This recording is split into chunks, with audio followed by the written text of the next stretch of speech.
Hello, everyone, and welcome to our overview on the automated class and enrollment maintenance. Just some quick logistics because we've got a lot of folks still joining in as well. There's a big turnout, so if we could keep everyone on mute, and we're going to try and save quite a bit of time towards the end of the session for Q&A. So feel free, use the chat to enter in your questions, and then once we get to the end of the demonstration, we can start talking questions and going into more depth on some of the functionality and such. The main overview today, we're going to start off with a demonstration, and we're going to step through the two different tool sets that we created, or the single tool set, but the two pieces of functionality.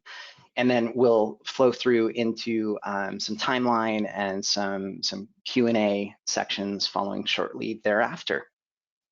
So to get started, we started, gosh, it might have been 3 or 4 weeks ago now at Sierra-Cedar. We are so dedicated to the higher ed community. We started discussing the impacts of the pandemic and how we realized and know from all of the clients that we're currently working with that the fall term was going to be quite difficult when it came to scheduling and enrollments, especially since enrollments and such a lot of times have already been registered in March, in spring, through summer, and policies are still getting determined. So I'm sure there are different institutions and colleges that some already have policy on how we're going to handle classes in the fall.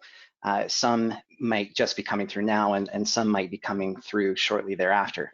So we put together a task force, and it actually turned out to be, we had a very large volunteer group within the company that were really interested, really wanted to give back to the community. So we started this this think tank basically to talk about what we were anticipating would probably be some pain points to our different customers and the community out there. And there were two items that really resonated and that came up that was pretty consistent across the board.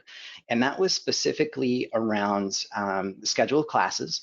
Everything when we're thinking about social distancing policies that might be coming out, where our capacities in a room might have been around, maybe we had room sizes of 20 or 50, but now with social distancing, we can't fill all the chairs, so now our room capacities have to be like 10, 15, 20, et cetera. But now we have all these over enrollments. So what does that mean when we have to do mass carte blanche updates to our schedule of classes and then figure out a way to seamlessly move the students and help the students get enrolled into other classes? So the amount of impact between those two areas quite large, and we took our little task force and we started working on this. It literally took us a small army inside of the company to put this together, and you'll see we're going to do some quick introductions on just several of the core folks, but there are many other consultants that were behind the scenes that were helping participate. So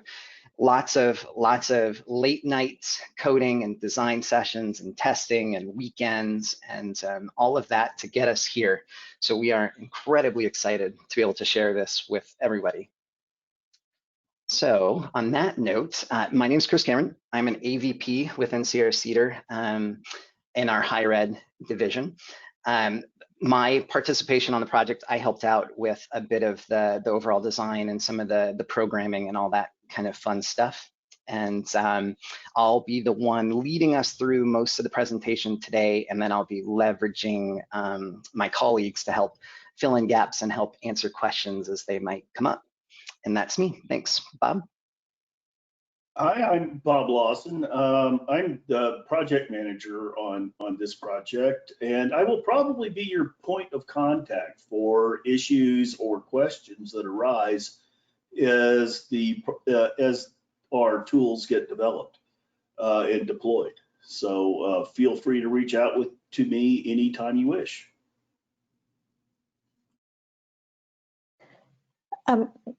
Hi, everyone. Just for a second, Kim, can we check on the audio? We've got several folks reporting that they are not able to hear the audio. Yeah, I'm seeing that as well. Let's see. Not sure why the audio is not.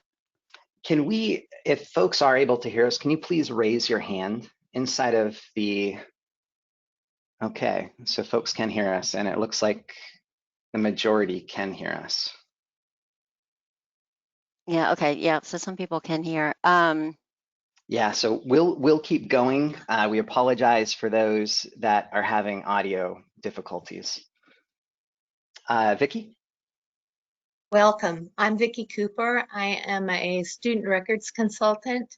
I've been assisting with design and with testing, and I'm here to answer questions, or you can reach out to me at any time as well if you have other questions, suggestions, or concerns. Ken? Hi, I'm Ken Epstein. I've also been part of the design team and the testing team. Just like Vicki said, we're here to try to help out as much as we can. So you reach out to us and ask your questions, and we'll try to help make this thing work. Melissa? Good afternoon, everyone. Melissa Young here, part of the design and testing team for this effort. And I see quite a few of you names and folks that I've known over the years. So welcome and good to see you. All right, and now on to our core developers. Big thank you to Kevin Kelly and Kelly Owens. Kevin was the primary developer behind the scheduled class maintenance changes that we'll be looking at today, and Kelly helped pretty significantly on the enrollment maintenance updates. So thank you to you both. And now let's dive in and start looking at the actual functionality of the tool sets. So inside of the, when or if y'all request this functionality, there will be a user guide, and the user guide is going to step you through pretty much everything we're going to be talking about now. But there's also going to be an installation section where it'll step you through the different steps to install this in your non-production system, so then you could test it and migrate it up the stack. Once you deploy it in your instance, you'll have a core class and enroll maintenance folder, which will give you the components and pages for the two pieces of functionality. When we designed the class schedule maintenance and the class enrollment maintenance, the thought was we're working through use cases, and we wanted to try, we tried to meet as many use cases as we can that hopefully you'll be able to see. But the idea is that we would take the policy and such that we have to, and the constraints that we have to work with in our college and institution, and we're going to make the mass updates to the class schedule. Then once you have the class schedule, let's say we needed to drop the capacities and create new sections, and then once we have the new sections, before we do the enrollments into those sections, we might want to run whatever systems or applications you're using for your like Ad Astra or Series 25, so your actual room scheduling. So our designs anticipate that in between these two processes, you're going to be running the pieces of functionality that you have to schedule the meeting patterns. So we do not touch meeting patterns in this functionality. We basically do the class updates, and then we will help move enrollments into the other classes or into other classes, if that's the piece. So we're going to take a first look into the class schedule maintenance. We're going to go into a test case that I've got. So the first item we're going to use today, and this is our demo environment, we're going to use ART 121. So on both of the components, we're giving a search so that you're going to be able to think about how you want to slice and dice your data and how you want to identify which classes you need to interact with.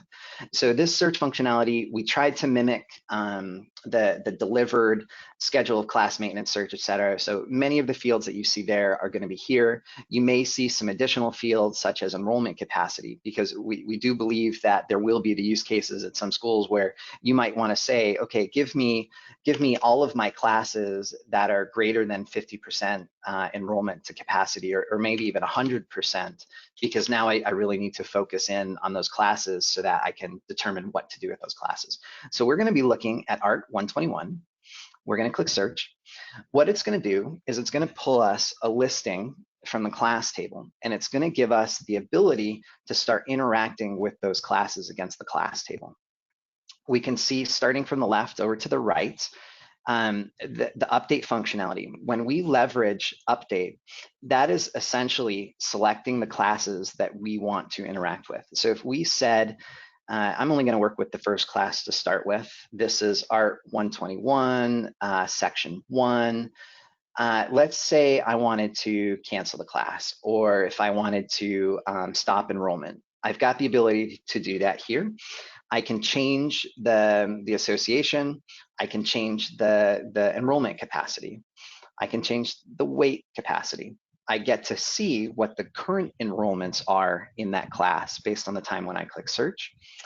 And the functionality here, or I'm sorry, with our mode, we can change, for instance, if we had the use case where we are in person and now we need to go to internet, it gives us the ability to do that in mass. So theoretically, you can do a search on entire ACAD orgs, you can do a search on entire subject areas, and en masse make these changes across the board.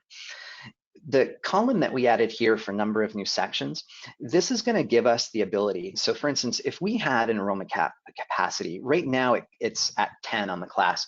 Let's say, for instance, the room can only hold 20 people, or it could only hold 10, but now I say, gosh, I can't, because of social distancing, we can't fit the full 10 in there, so we've got to do 5. We know our total enrollments are 17. So we're going to need a total of 3 new classes so that we can have up to 20 students. And right now we have 17. So what will happen is when I process this, when I click save and I click run, the program is going to go through and it's going to make all the updates first. So it'll update my capacities in all my different sections. It'll update anything we change here. It will update against the class. And then the next thing it's going to do is it's going to come through and it's going to start determining, based on your number of sections, it's going to clone that class. So whatever updates we set to Art 121, Section 1, it's going to clone it 3 times. So now we're going to have a total of 4 Art 121s. It'll pick the next sequence number. So it looks like we would be at 9, 10, 11, and 12 for the 3 new ones. And then later, we're going to be able to interact with those sections, and we'll also be able to interact with the enrollments and start moving the students into those new sections pretty quickly. So we can interact with the classes that we get from our search on a 1-by-1 basis, or we can use defaults here at the bottom of the page to give us the ability to really interact with many more. We can select all classes, and let's say, for instance, I want to change all of these classes to be internet only because we are going completely virtual in the fall. We can select all classes, apply to selected, and you'll see all the modes. So if we had, let's say we had 100 rows in here, we had 50 rows, all of the rows would be updated. And then we can run this and it would, in one stroke, update all of our sections into in-person, in addition to the other items that we wanted to tweak. Melissa and Ken, is there anything else you'd like to touch on in this area? Just point out that we have the view class link there if you want to check on the status of the class before you get started. It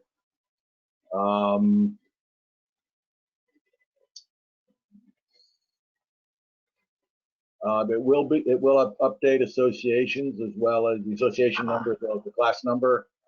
Yes. So when you make 9, 10, and 11, you'll get associations that will increase as well. And the new sections will have the same association as their new parent section. And one item I neglected because this this course ID doesn't include any combined sections. There is, so we heard from feedback. We have several schools that are in a little pilot test program that are working with this now. And one piece of feedback was that they leveraged combined sections quite heavily. So the latest version now includes combined section functionality, where if there was a combined section that this class was attached to, and if we, let's say this was combined section 0003, if we said we wanted 3 new sections and we checked the little box next to clone combined sections, each of the classes in the combined section are also going to get cloned, and all of the classes will go into 3 new combined section IDs that are going to get created. So that was one new bit of functionality. For some of the pilot schools that might be in here, you may see some of your feedback has actually flowed into into the code. Folks have been hard at work this week. This is Melissa. So what I can add is on the enrollment capacity, there was a question out there. Enrollment capacity, we are looking at the percentage. So if you wanted to look at, those that are, over capacity of, 50%, 75%, you could put that in there. And then the other thing is on the class sections. So a lot of times, many of us, our campuses, we have a naming schema. So it could be alphanumeric. And so if there is an alphanumeric, like maybe you have for labs, you have L1, L2, L3, that sort of thing, we will increment the alphanumeric and increment the numbers, but retain the alpha character. All right, thanks, Melissa. So let's pretend we just updated our capacities, we cloned our classes. Now let's go think about we need to move the students. So let's go into the next piece of functionality, which is the class enrollment maintenance. Yeah, let's save.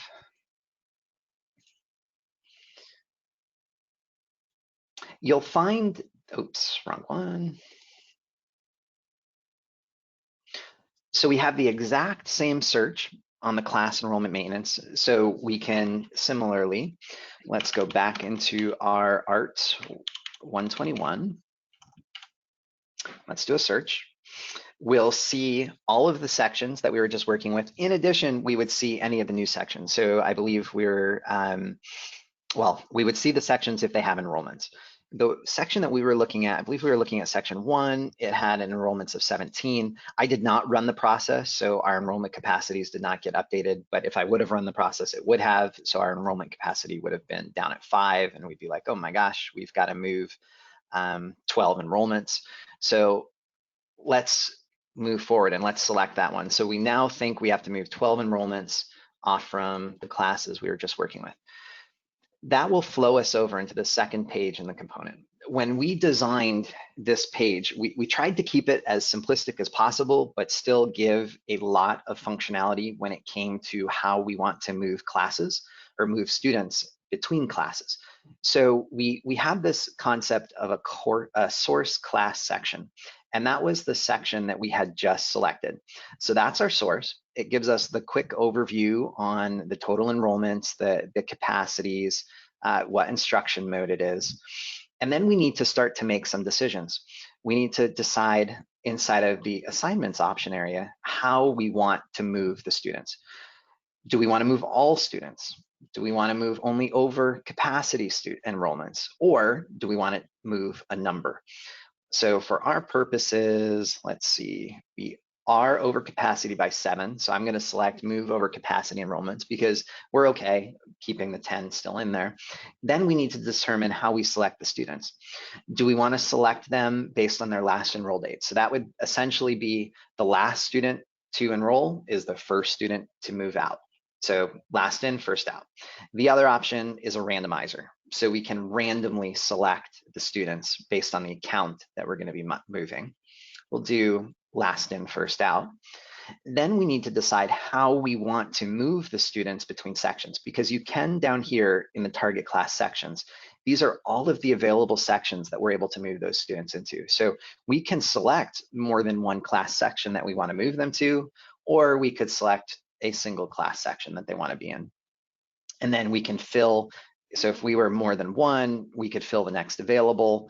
Let's see, enrollment total here is 2, capacity is 10. So if we did next available section, we're only going to be moving 7, there's room. So it wouldn't actually hit the second, but we could evenly split. So if we wanted to evenly split the 7 that are over here, we would see, it won't be even because it's not a number, but it will attempt to split evenly between the different sections. The next area is if we want to look at time conflicting. So we do have some basic time conflict functionality in here. And the idea is we want to, if we're moving these students, we may not want to just carte blankly move them into another section. We may want to have options and then allow the system to decide which option works best for the student based on time conflicts. If there's a time conflict for all of the sections, it will still identify that once we process it. And it'll pick the first based on the fill section. The other checkbox is dealing with negative enrolled students. So we do have the functionality that we can exclude students that might have enrollment impacts or enrollment service indicators with a negative impact. So you can turn that on or off and it'll select your population. Now, based on what classes we decided to move the students into, we would select the preview enrollments.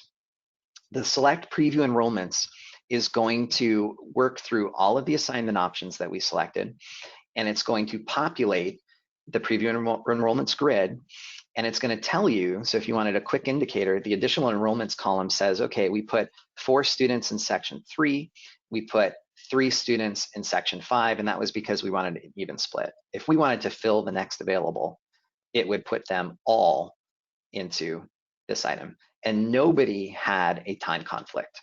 So there were no issues with time conflicts. If there was, we would see an indicator here. Now, the preview enrollments, this area is going to go directly, when we run the process, this feeds directly into the enrollment requests, the delivered functionality, and into the enrollment COBOL. So it processes the enrollments through delivered functionality. This is just prepping how we want to handle the swaps. And it's going to be essentially creating the enrollment request header and the enrollment request detail. We have the ability to override what the calculations are. So if we don't want this student to be in 1934 class number, we can select a different one and we can override that class number. Let's say, for instance, we don't want all of these students to move. We can simply remove the row. And now we won't be moving all of them. And we could save. A couple of items that you might notice is similar to the other. We continue to have the view class. So depending on if you're looking at the view source class or if you're looking at view target classes, you could dive down to see more detail on the class. You can also look to see, I think we may have looked at the roster earlier, or the rosters in the additional classes. Let's see. Ken or Melissa, am I missing anything?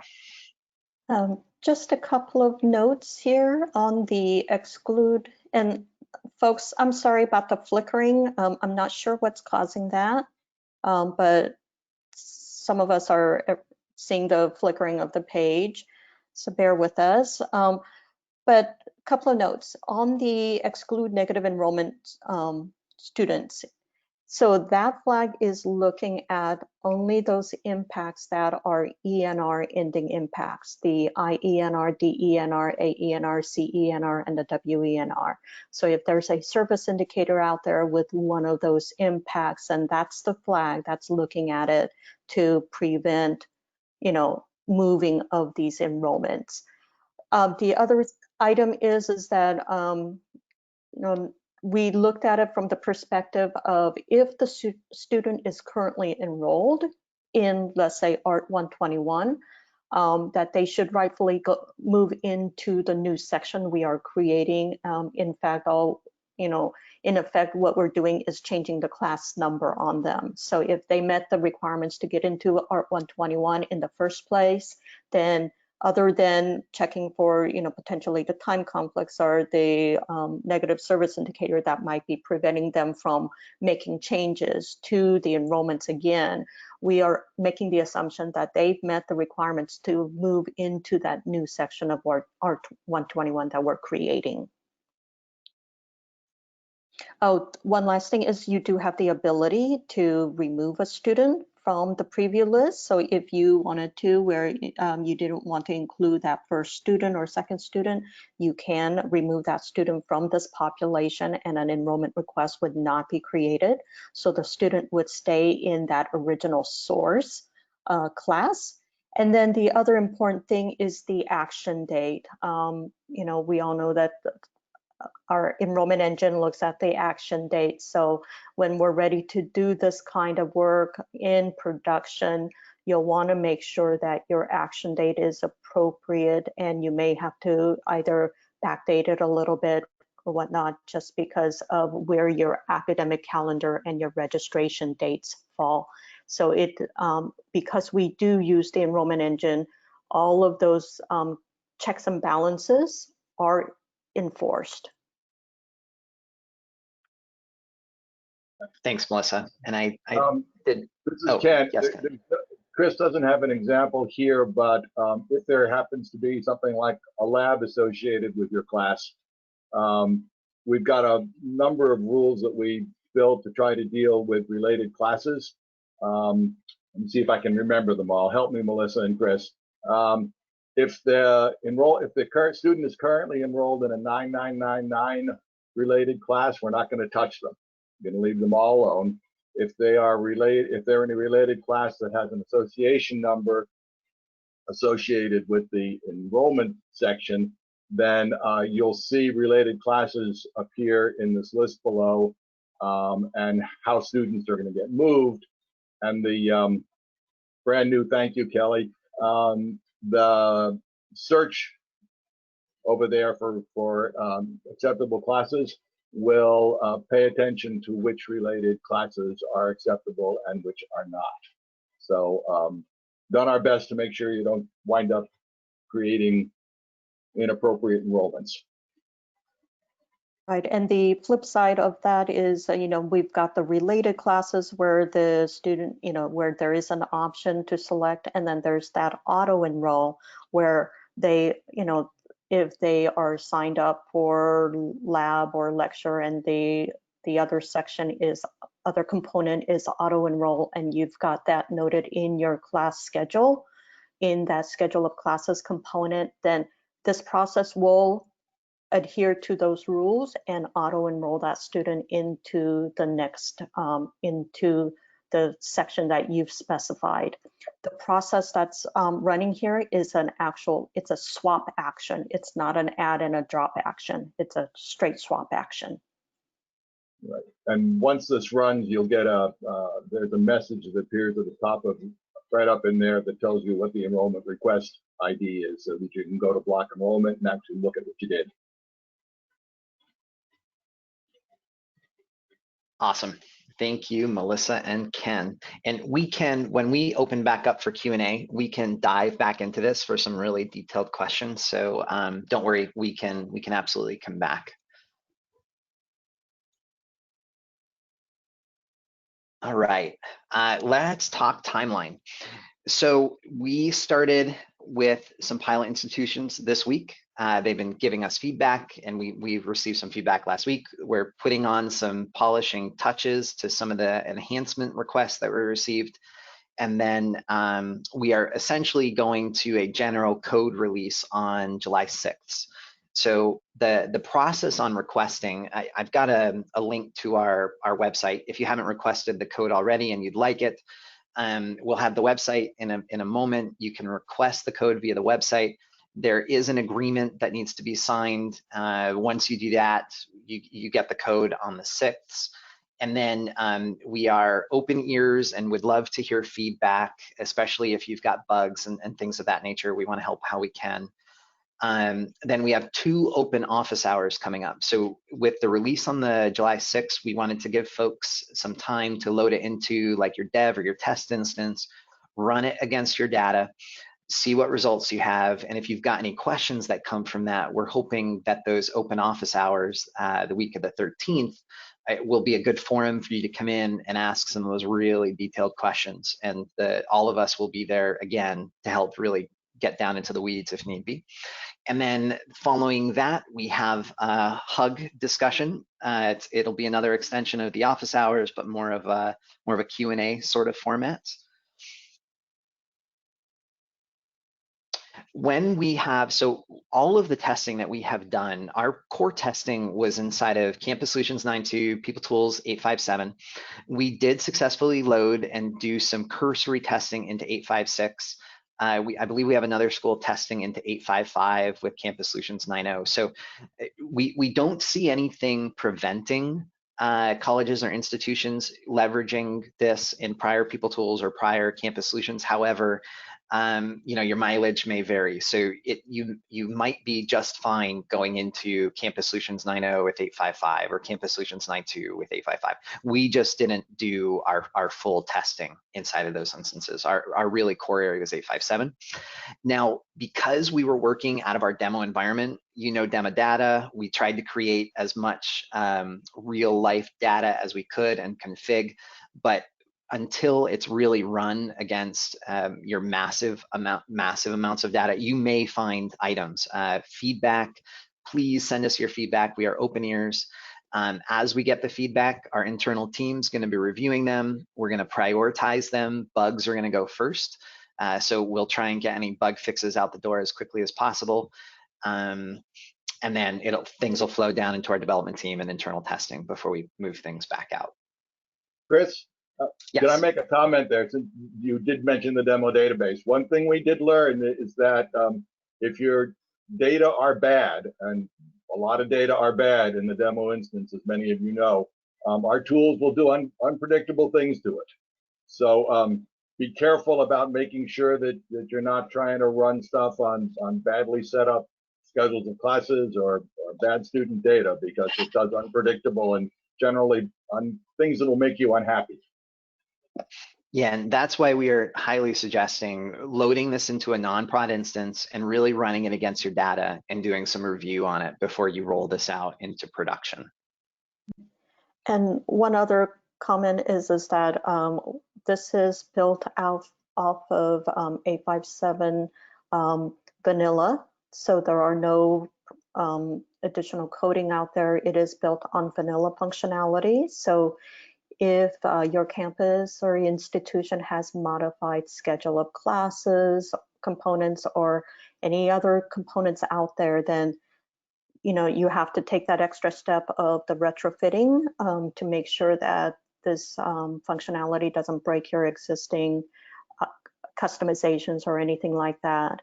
And I can't stress enough testing on your instance with your data, because as much as we've tried to come up with as many scenarios, we know the perfect scenario, but we can't account for every scenario out there. So huge amounts of testing has to happen before you load this into production. Thanks, Melissa. And probably a follow-up to that, this is a complete bolt-on. It does not customize or touch any of the delivered functionality. There is a component interface into schedule classes and another one into the combined sections areas. So if there were customizations in your instance, the component interface at a minimum is probably going to have to get opened up and validated. And it should hopefully rebuild itself. And as long as the customizations that you have don't impact the functionality, you might be good to go. But there's definitely a dev review that'll need to happen when you start unit testing the process. Chris, one more comment, because I think I just happened to land on a question about documentation. So we do plan on releasing a user guide with this functionality. And so hopefully that answers a lot of questions, and then you'll be able to build up on those with your institution's user case scenarios. But we do have some user guides going out, and it does have technical steps on how to load the project, and it does have functionality usage. Thanks, Melissa. All right, and that is essentially where we ended up.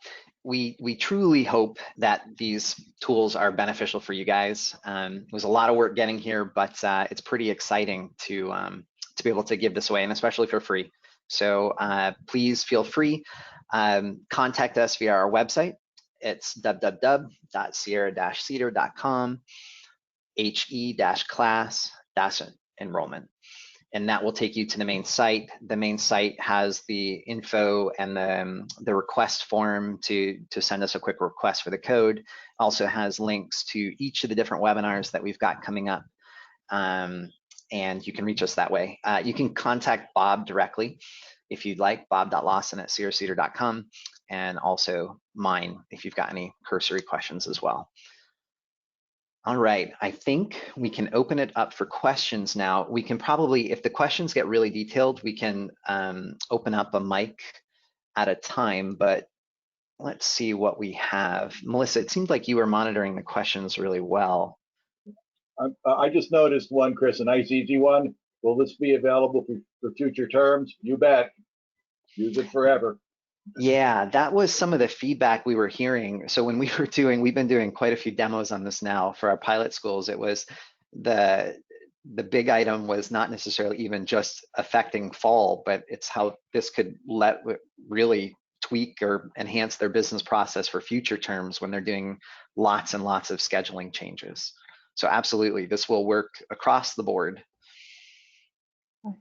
And some of the other questions, I can go through some of them. So this webinar is being recorded, and we will release it. I'm not sure if it's going to be out here at that same HE class yes, website. It will go on our website. Yep. Perfect. So that same website will be available for anyone else who wasn't able to join to go ahead and have a listen in.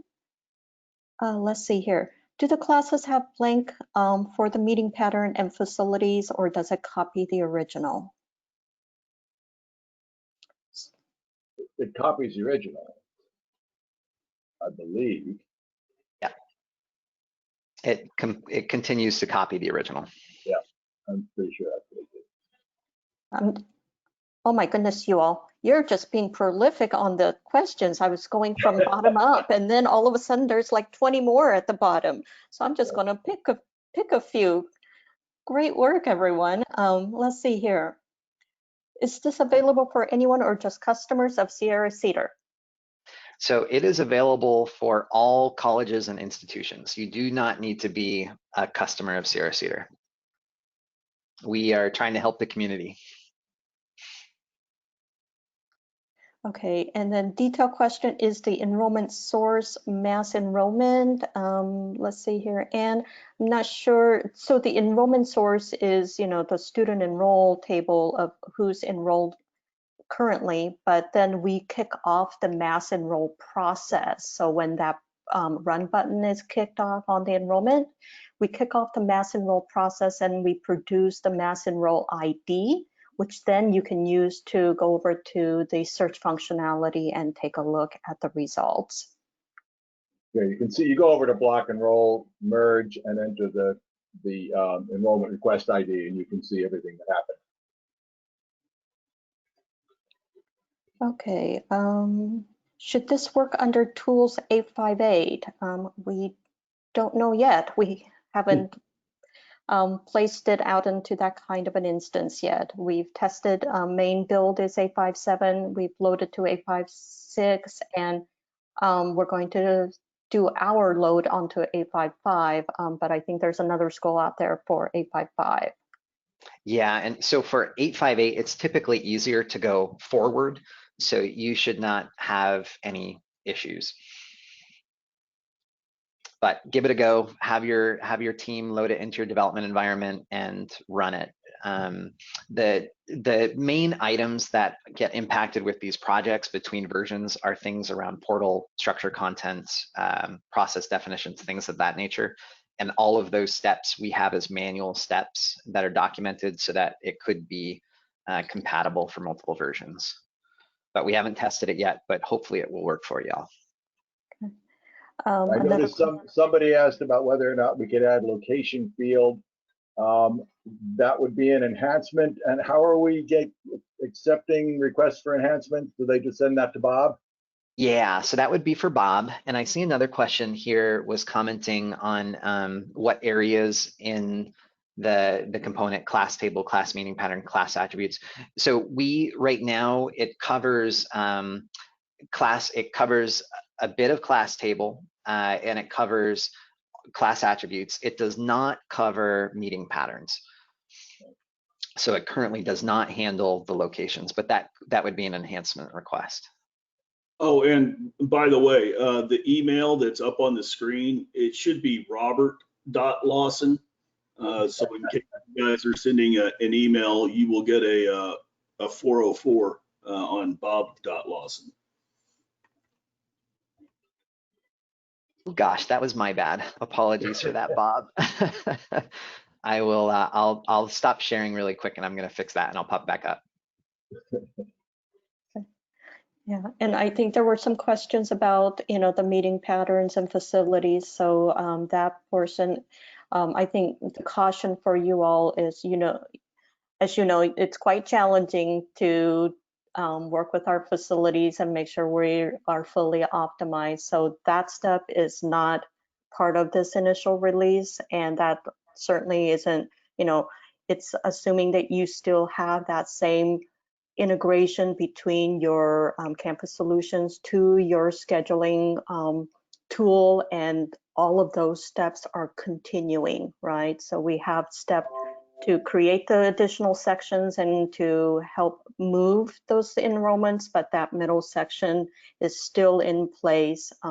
We try to take a look at the situation and said, okay, where are we really time constrained, and at which points can we help our community to reduce that time of moving enrollments or creating all these additional sections. And so that's where we concentrated on, and it's actually quite quick. Moving, I tested with moving like 10 enrollments, and it came back really almost split second, and I was a little bit paused and wondered whether it actually worked, and it did. So that was our concentration, is where can we reduce the number of hours you're spending in creating the class sections and in moving those enrollments.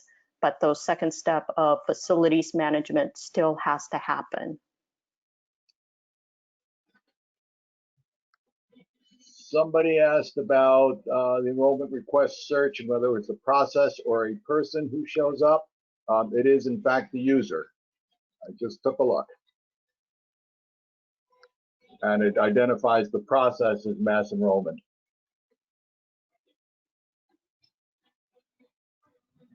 So I see a couple questions. So there's one about how does maintenance work for this code. So because this is free and we're giving it away, we're not committing to maintain. We're going to try as hard as we can to handle bugs that might come in, again, just because we want to help the community. But when it comes to maintenance and that sort of item, that would be on each of the individual schools if you do decide to use it. And it again, it is a bolt-on.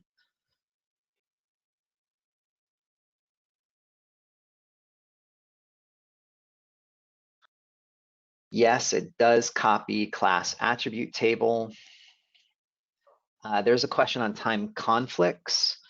Time conflicts. So if you're just cloning a class and you're not changing the meeting patterns, then there would not be a time conflict. But if you had like your Ad Astra Series 25 running after your clone of the class, you might be moving it to a completely different meeting pattern, which the new meeting patterns might impact other classes that the students enrolled in. So I think it's probably just depending on your business process and the use cases.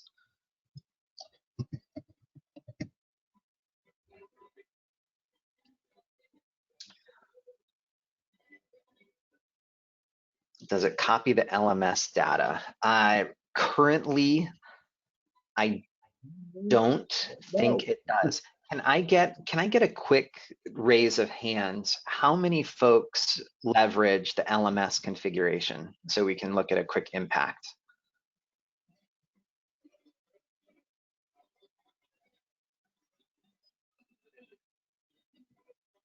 Okay. Okay. Thank you for that. Okay. We'll add that internally as an item. Thank you for that. Okay, there's a question on process, how to log defects. If you do find bugs, and not necessarily, we are going to be focusing on bugs. If you do find bugs, please let us know via robert.lawson@sierracedar.com. And we'll coordinate with you and see what we can do to help.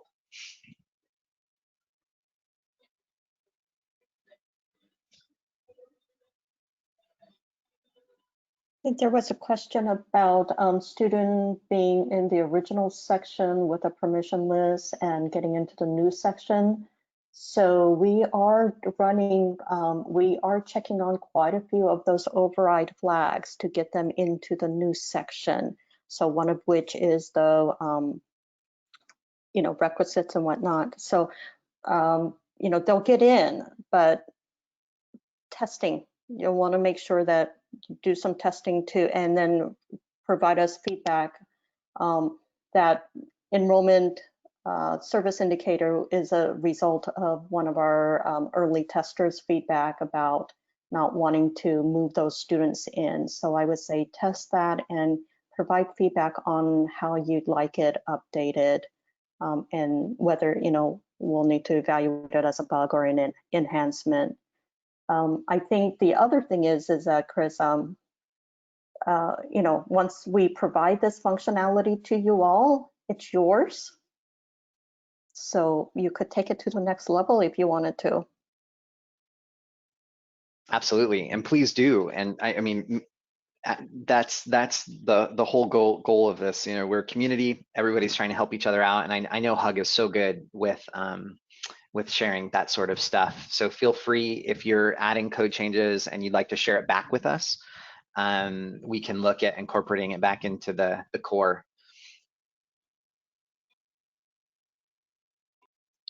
We do have some other questions way towards the top. Is this fluid functionality? This is not fluid, this is all classic. Because it's administrative pages, we didn't build it in fluid. Enrollment capacity, is it a percentage field? So enrollment capacity, it sort of acts like a percentage. It's doing a quick little algorithm to calculate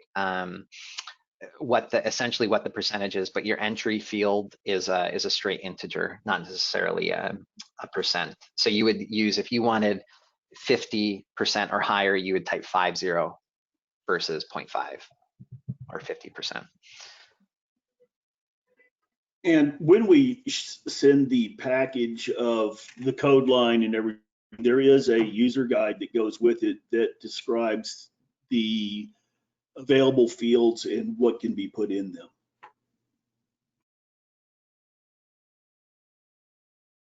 See another question, how does the pound new sections functionality work if you have non-numerical section codes? So the new sections does not work on classes that do not have a number in them. It can be alphanumeric, but it needs a number because it has some incrementing logic. It'll actually let you know with an edit check that you're not going to be able to create new sections unless you have some sort of numbering scheme.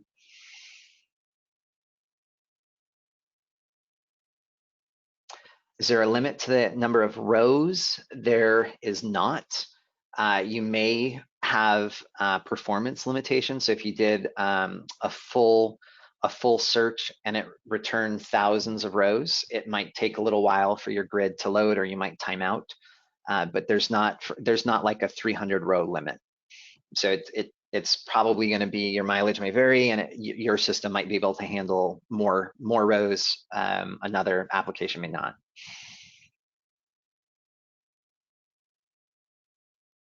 And I see we've got some suggestions for some other features. So we'll review some of the other requests if it's not a.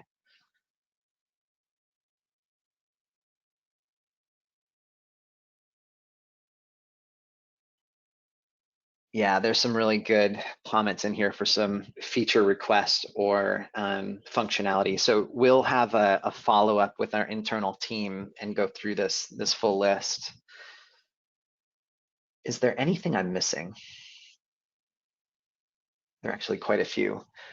Yeah, there's a lot of stuff. Ken, Melissa, are any of these popping out? It's easy to, let me confirm that the meeting pattern will be copied. Meeting patterns, I don't think are copied. I don't think they are. I don't think so. So what do we do? Are we leaving the meeting patterns essentially empty then? I can't remember. I believe they stay empty. So if we want to call that a bug, we just need to figure out the most use case. Should they be copied or should they stay empty? And then let a scheduling system handle it, or something else for meeting patterns. So I think we Right. should probably take that one and talk about it. And see what our users think. Absolutely. Who can you guys show of hands for when you're cloning a section, would you prefer that the meeting patterns clone identical? Raise your hand if you think they should be exactly the same as the one you're cloning.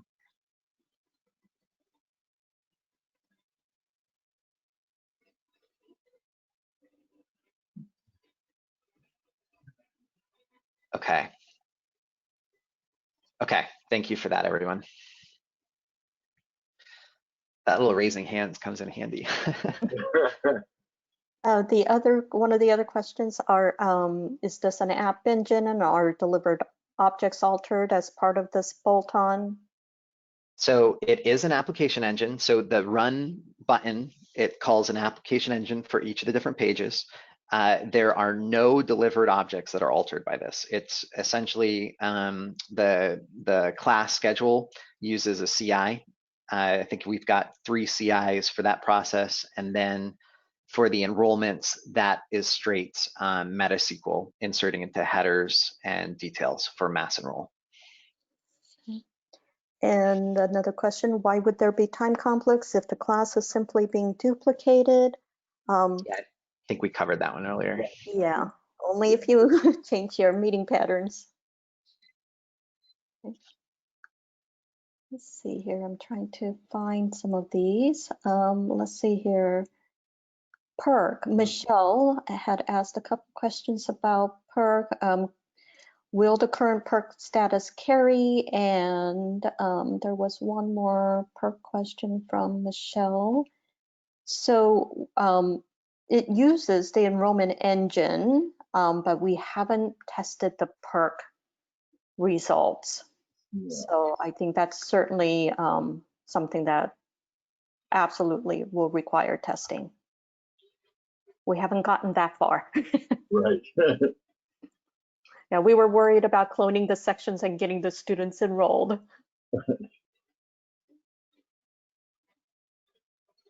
But the other thing is that our testing has been, fairly focused and fairly tunnel visioned in getting our current term and cloning the classes and moving the enrollments. And our demo database, as you know, the data is a little bit spotty here and there, so we haven't had the time to build up the historical data to look at prior terms, grades and whatnot. So absolutely, that's one of the things that you'll want to make sure that gets tested at your campus.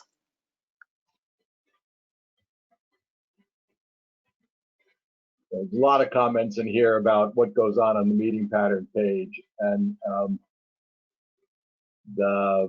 lot of them are suggesting that leaving the meeting pattern page empty would be a good idea. Somebody was saying they'd like to exclude faculty assignments, and if we leave that page empty, we're not going to have any faculty. Oh, this is facility assignments, we would not have that, so that argues that we shouldn't.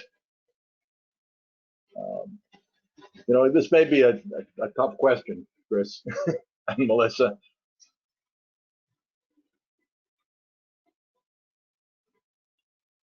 We did get questions to re-show the page, so I have that up now. Yeah.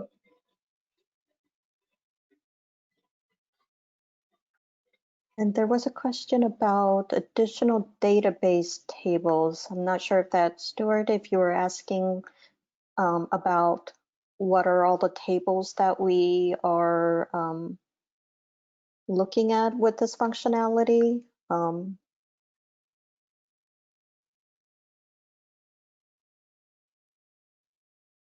We don't create any new database tables, I don't think. Do we? We have quite a bit of audit records, and all the audit That's tables true. are identified in the documentation. So all of this data, who's doing what, all of that is being audited.